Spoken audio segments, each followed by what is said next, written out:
الرجيم بسم الله الرحمن الرحيم الحمد لأهله والصلاة والسلام على أهلها الحمد لله الذي جعلنا من المتمسكين بالقرآن الكريم وبولاية أمير المؤمنين وآئمة المعصومين علیہم السلام۔ درود پڑھے محمد و آل محمد پر۔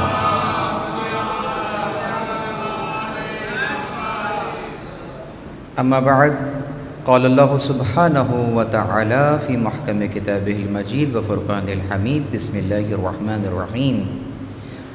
انا انزلناہ فی لیلۃ القدر وما ادراک ما لیلۃ القدر لیلۃ القدر خیر من الف شہر تنزل الملائکۃ والروح فیہا بإذن ربہم من کل امر سلام ہی حتی مطلع الفجر۔ درود پڑھیں محمد و آل محمد۔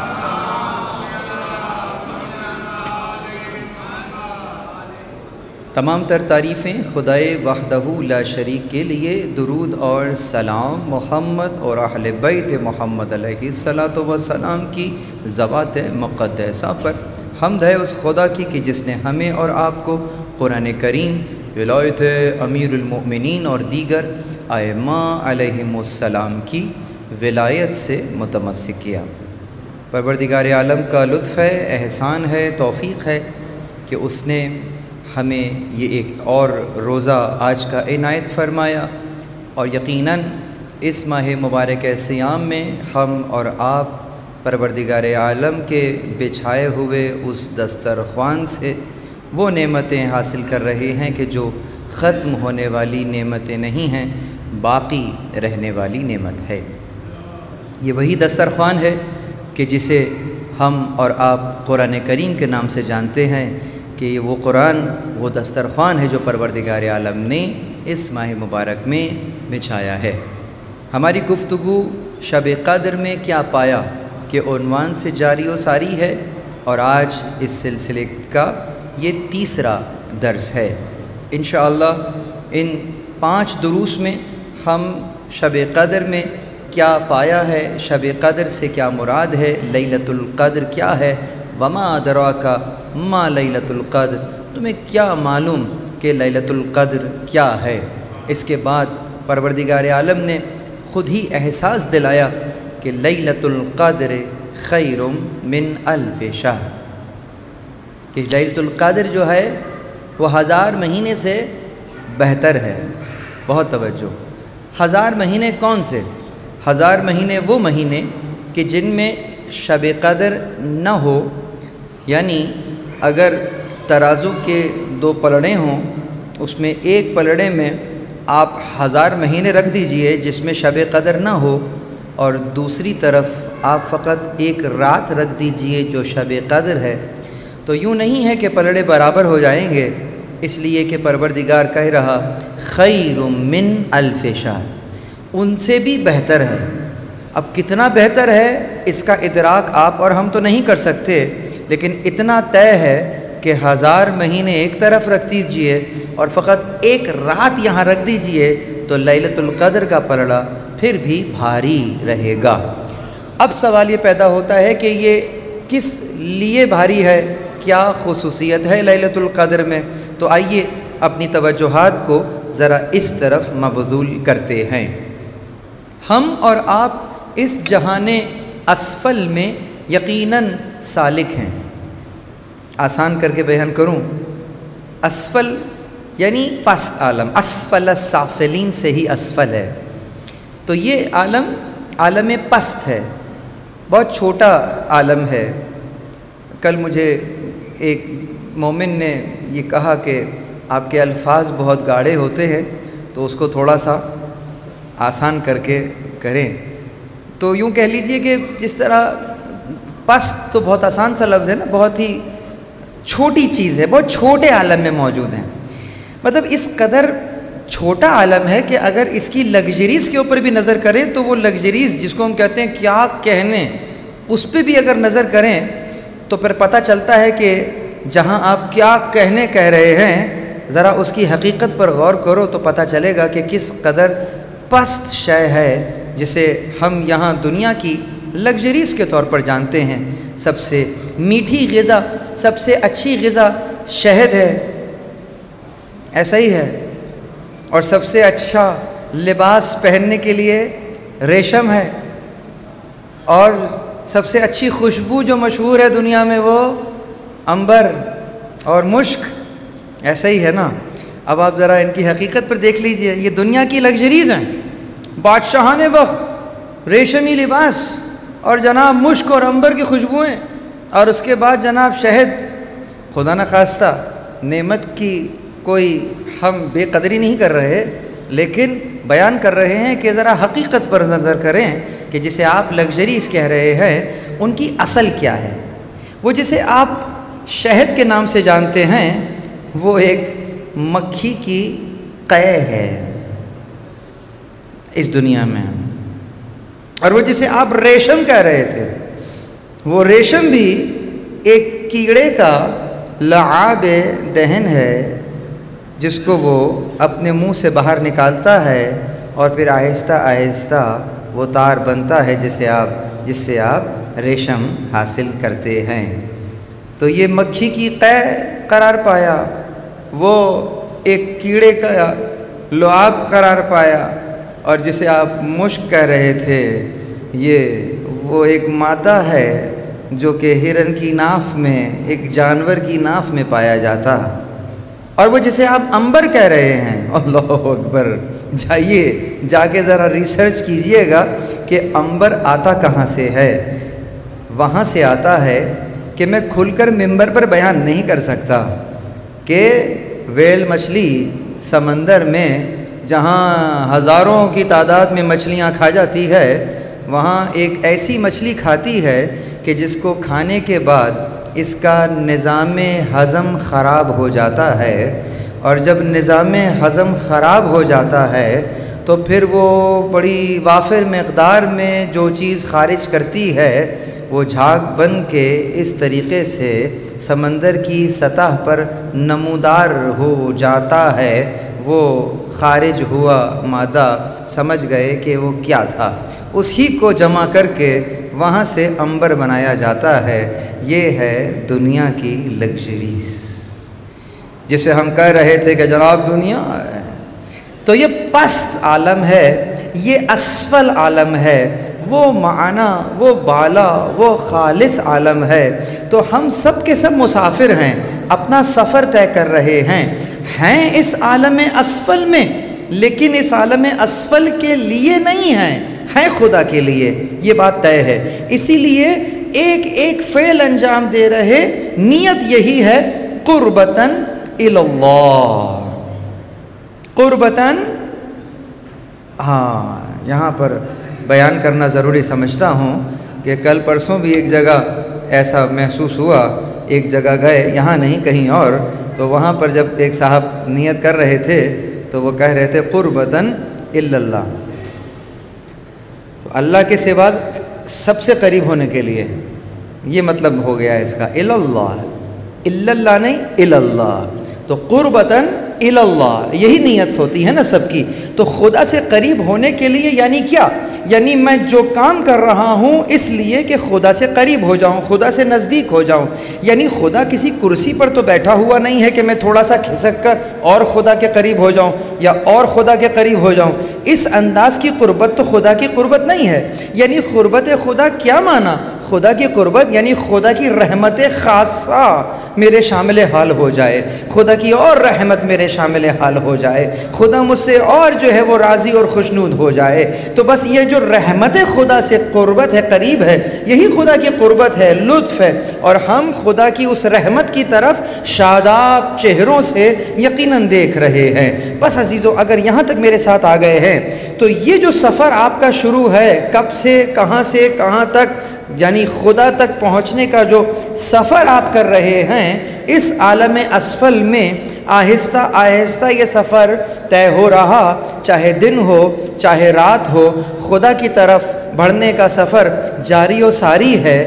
ایسے سفر جو آپ 1000 مہینے میں کر رہے ہیں، یعنی 1000 مہینے میں جو عرفانی سفر آپ طے کرتے ہیں، میں نے پھر مشکل اصطلاح استعمال کر لی، آسان کروں، یعنی خدا سے قریب ہونے تک کے لیے جو سفر آپ 1000 مہینے میں کر رہے ہیں، پروردگار عالم نے آپ کی دامن میں ایک رات ایسی رکھ دی ہے کہ وہ جو 1000 مہینوں کا سفر ہے، اگر چاہو تو اس ایک رات میں کر سکتے ہو۔ اب سمجھ میں آئے گا کہ وہ جو شب قدر ہے وہ 1000 مہینوں سے بہتر کس عنوان سے ہے۔ درود پڑھے محمد و آل محمد پر۔ تو اس اعتبار سے جب ہم اس کی طرف متوجہ ہوتے ہیں تو نظر آتا ہے کہ شب قدر میں اگر انسان واقعتاً قدر شناس ہو جائے تو پھر وہاں پہنچ سکتا ہے جہاں پروردگار عالم پہلے درجے میں ہمیں دیکھنا چاہتا ہے، اور دوسرے درجے میں وہ جو سفر تم کر ہی رہے ہو وہ کتنی تیزی سے سفر طے ہو جاتا، یہ پروردگار عالم کے الطاف میں سے ہے۔ وہی پروردگار عالم کہ جو سورہ اعلیٰ میں اس اعتبار سے اپنا تعارف پیش کرتے ہوئے کہہ رہا کہ والذی قدر فہدا، وہ وہی ہے جس نے قدرہ کیا ہے، تناسب رکھا ہے، معین کیا ہے، فہدا، اور ہدایت کی ہے۔ یہاں سے میری گفتگو کل کی گفتگو سے مل رہی ہے۔ وہ لوگ کہ جنہوں نے میرا کل کا لیکچر نہیں سنا ہے، اب جو بات کرنے لگا ہوں اس کے لیے کل کا لیکچر سننا ضروری ہے، تو یہ والی بات مزید کھل کر سامنے آ جائے گی کہ یہ جو کمال کا سفر ہے وہ یقیناً آپ اور ہم طے کر رہے ہیں۔ کس طریقے سے؟ وہ اس طریقے سے کہ اس نے آپ کو اور ہمیں امتحان میں ڈالا ہے۔ وہ امتحان کیا ہے؟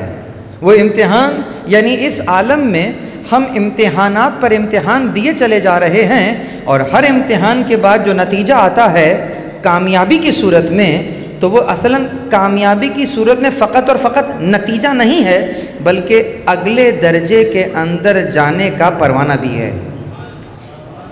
یہ بہت اہم نقطہ ہے۔ اس نے آپ کو اور ہمیں فقط نہیں آزمایا ہے، یہ نہیں کہ فقط آپ کو اور ہمیں آزما لیا ہے، جی نہیں، اس نے انبیاء کو نہیں چھوڑا۔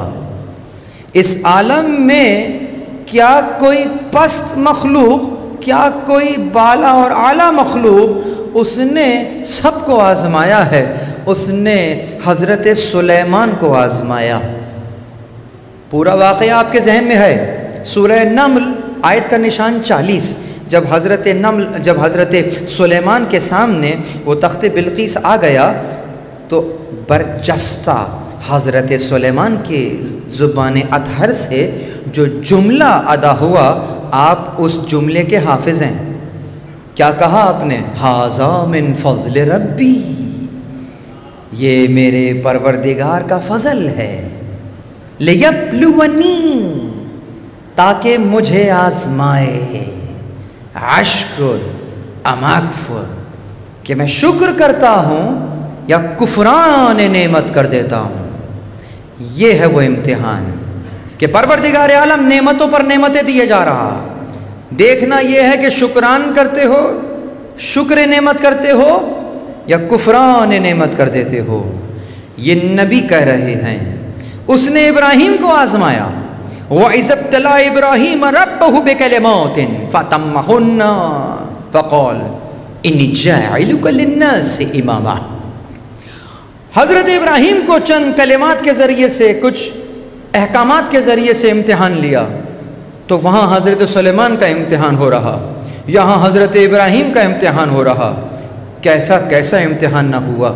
حضرت ابراہیم سے مال کا بھی امتحان لیا گیا، حضرت ابراہیم سے یہاں تک کہ ان کی اس مائیں کا بھی امتحان لیا گیا کہ اپنے گھر میں تشریف لاتے ہیں، دروازہ باہر سے بند تھا، کھول کر جیسے ہی کمرے میں داخل ہوئے تو کچھ جوان موجود ہیں۔ کس کی اجازت سے اس گھر میں داخل ہوئے؟ جواب، اس گھر کے رب کی اجازت سے داخل ہوئے۔ حضرت ابراہیم سمجھ گئے آنے والا کون ہے. کہتے ہیں ابراہیم تمہیں ایک خبر دینے کے لیے آئے ہیں. خدا ان قریب اس بستی میں اپنے خلیل کو چننے والا ہے.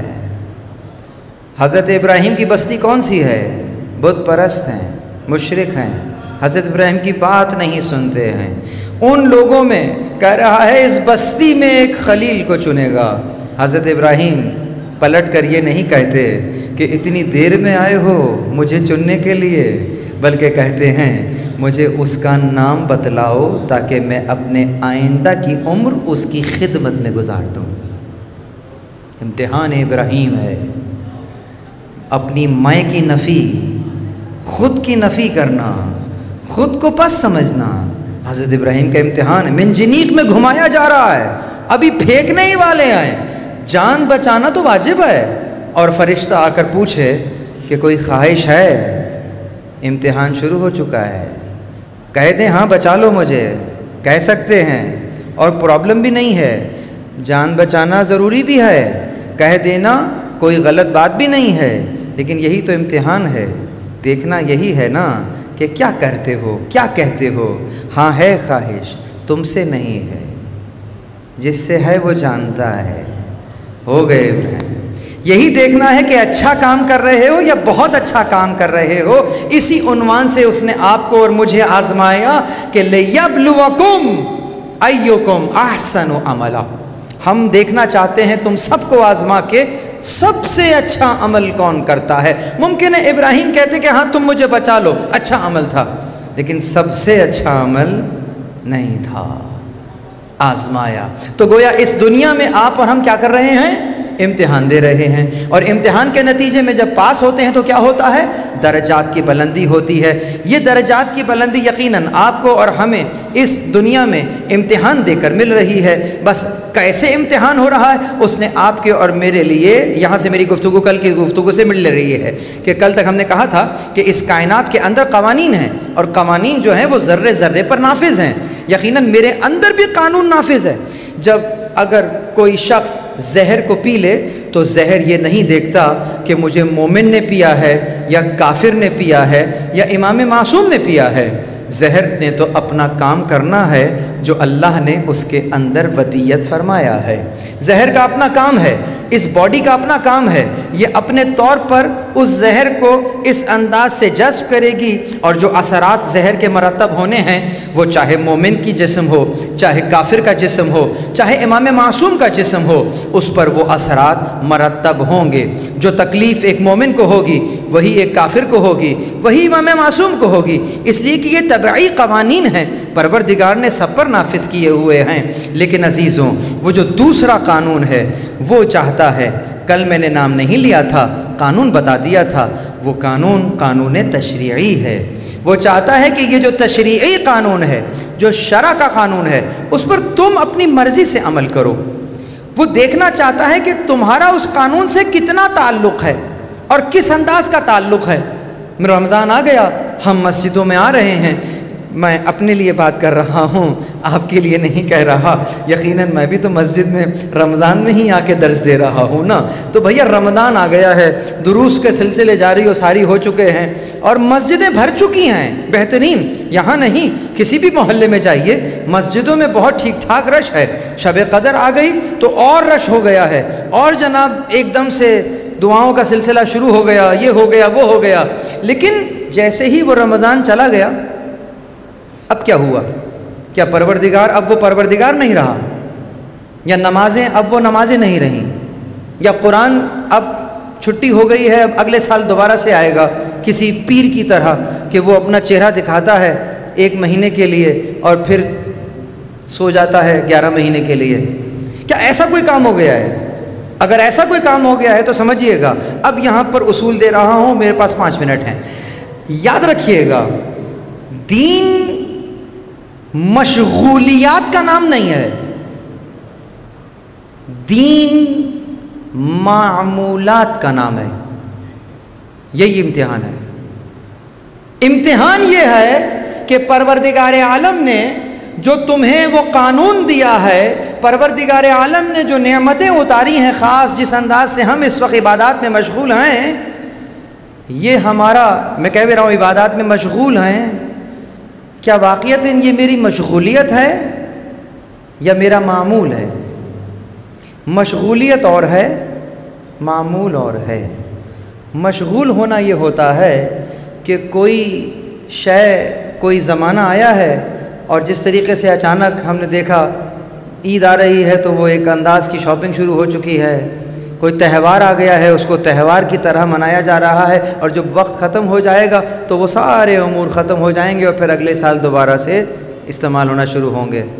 بالکل اسی طریقے سے شب قدر آ گئی ہے، رمضان المبارک کی ساعتیں آ گئی ہیں، تو ہم اپنے اور امور کو ایک طرف کر کے کچھ چیزوں میں مشغول ہو جاتے ہیں۔ اپنے لیے کہہ رہا ہوں، سنتیں بھی پڑھنا شروع کر دیں، مسجد کے چکر زیادہ لگنا شروع ہو گئے، اور جیسے ہی رمضان گیا اب مسجد سے بھی رشتہ ٹوٹ گیا، قرآن سے بھی رشتہ ٹوٹ گیا۔ وہ جو روز قرآن اٹھا رہے تھے کہ کسی طریقے سے ختم کر دیں، چاہے آڑا ترچھا جس طرح سے بھی پڑھ رہے تھے، ختم کرنے کے لیے ایک مرتبہ ختم کر کے جو رکھ دیا، اب اگلے سال جب رمضان کا چاند نمودار ہوگا تو پھر اٹھائیں گے اس کو پڑھنے کے لیے۔ اس کا مطلب قرآن خوانی کو، قرآن پڑھنے کو ہم نے اپنی مشغولیت قرار دیا ہے، اپنا معمول قرار نہیں دیا۔ خدا ہم سے کیا چاہتا ہے؟ شب قدر ہم سے کیا چاہتی ہے؟ کتاب اٹھائی ہے نا، کل کہا تھا کہ مانگو، کیا مانگتے ہو؟ اپنے آپ کو کہاں دیکھنا چاہتے ہو؟ اپنا پلان بناؤ، پلانر بنا لیا ہے، اس سال میں اپنے آپ کو یہاں دیکھنا چاہتا ہوں، میں یہ کرنا چاہتا ہوں، میں یہ کرنا چاہتا ہوں۔ تو یاد رکھیے گا، جو کام کرنا چاہتے ہو اس کے کچھ لوازمات ہوں گے، اس کے ساتھ بھی کچھ قوانین ہوں گے، ان قوانین کا پاس رکھنا پڑے گا، تب تم وہاں پہنچ سکو گے جو تم چاہتے ہو۔ آج اس کو ڈیفائن نہیں کر سکوں گا، کل پہ رکھوں گا، لیکن صرف اشارہ کیا ہے، یعنی کہ جب تم کسی شے کو حاصل کرنا چاہتے ہو تو یوں نہیں ہے کہ بس فقط شے کو لکھ دیا ہے کہ مجھے دے دے اور مل جائے گی۔ There are so many things which you are supposed to do. آپ کو بہت سا کام ہے جو اس کے لیے کرنا ہوگا۔ وہ کیا ہے؟ وہ یہ قوانین ہیں، اس کا پاس کرنا ہوگا۔ اسی لیے جب اس نے تمہیں بلایا اعمال کرنے کے لیے کہ اب آ گیا ہے شب قدر کے اعمال کر لو، تم نے اسی قرآن کو اٹھایا اور بالکل اپنے چہرے کے سامنے رکھ کر اب جو کہہ رہے ہو، کیا کہہ رہے ہو کہ اللہم بحق ھذا القرآن، اے پروردگار اس قرآن کے طفیل، وَبَحَقِّ فِيهِ وَمَنْ أَنزَلْتَهُ، اور وہ جو اس کے اندر ہے اور جو اس کے بحق جس نے اس کو نازل کیا ہے، کیا ہے اس کے اندر؟ وَفِيهِ اسْمُكَ الْأَكْبَرُ، اس کے اندر تیرا بہت بڑا نام ہے۔ اچھا، اس کے اندر تیرا بہت بڑا نام ہے۔ وَأَسْمَاءُ الْحُسْنَى، اور اس میں اسماء الحسنى ہے۔ ہاتھوں کو اٹھا کر چہرے کے سامنے لے کر آ رہے اور کہہ رہے ہو اس کے اندر ہے۔ بھول نہ جانا اس بات کو، آج جو اس سے عہد کر رہے ہو کہ اس قرآن کے بحق، اس قرآن کی بدولت، اس قرآن کے وسیلے سے مجھے یہ شے دے دے جس میں تیرا بہت بڑا نام ہے، تو بس تمہیں کیا کرنا ہے؟ وَرَبَّكَ فَكَبِّرْ، ظاہری ترجمہ کیا ہے؟ اور اپنے رب کو بڑا کرو، یعنی کیا؟ مانوی ترجمہ کیا ہے؟ یعنی اپنے پروردگار کی معرفت حاصل کرو، تاکہ تمہارا توحید کا درجہ جو ہے، معرفت کا جو درجہ ہے، وہ بلند سے بلند تر ہوتا چلا جائے۔ تم نے قرآن اٹھا کر پروردگار عالم سے کہا ہے کہ اس میں تیرا بہت بڑا نام ہے، تو ثابت کرو کہ اس میں خدا کی بڑائی ہے۔ اپنے معرفت کو جتنا بلند کرتے رہو گے، آج 1444 ہجری میں جہاں کھڑے ہو، جب اگلی 1445 ہجری میں یہ قرآن اٹھانا تو کیا کہا تھا؟ تیرا بہت بڑا نام ہے۔ تو اس ایک سال کے اندر توحید میں معرفت کے عنوان سے تمہیں کہاں سے کہاں پہنچ جانا چاہیے، یہ اگر ذہن میں ہے، اگر یہ ٹو ڈو لسٹ میں ہے، تو پھر شب قدر میں کیے ہوئے اعمال بھی قبول ہیں، اور وہ جو تم ہم سے مانگ رہے ہو کہ اگلے سال میں یہ کرنا چاہتا ہوں، یہ کرنا چاہتا ہوں، وہ بھی ہم تمہیں دے دیں گے۔ لیکن کیسے اور کیا کرنا ہوگا، یہ بات ہم کل کے درس میں بیان کریں گے۔ پروردگار عالم تجھے واسطہ محمد اور اہل بیت محمد علیہ الصلوۃ والسلام کا ہمیں شب قدر کے اس خاص جوہر سے بہرامند فرما جو تو اپنے خاص بندگان کو دینا چاہتا۔ پروردگار تجھے واسطہ محمد اور اہل بیت محمد علیہ السلام کا ہمیں قرآن کی اور اہل بیت علیہ السلام کی معرفت نصیب فرما۔ پروردگار تجھے واسطہ محمد اور اہل بیت محمد علیہ السلام کا امام زمان علیہ السلام کا جلد ظہور فرما اور ہمیں ان کے آوان اور انصار میں سے قرار دے۔ ربنا تقبل منا انک انت السمیع العلیم برحمتک یا ارحم الراحمین۔